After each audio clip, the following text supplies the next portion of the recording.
Hey guys, I'm going to show you how to save Facebook memories. Facebook memories let you revisit posts, photos, and live events from previous years.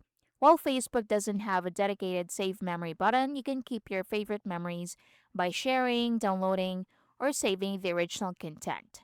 So open the Facebook app or website, then sign into your account.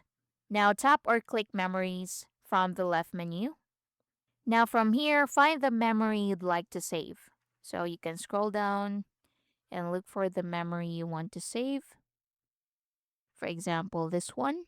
You can click the share button right here in the center. So click on that.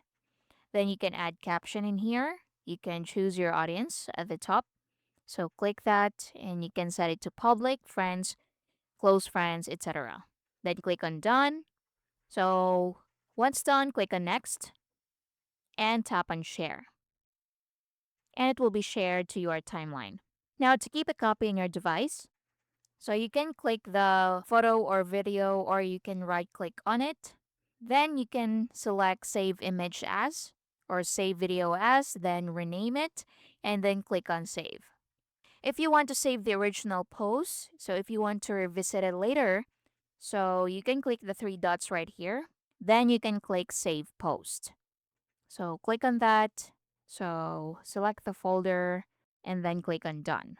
So you can access save items later from saved in Facebook's menu. And that's it. Thank you for watching.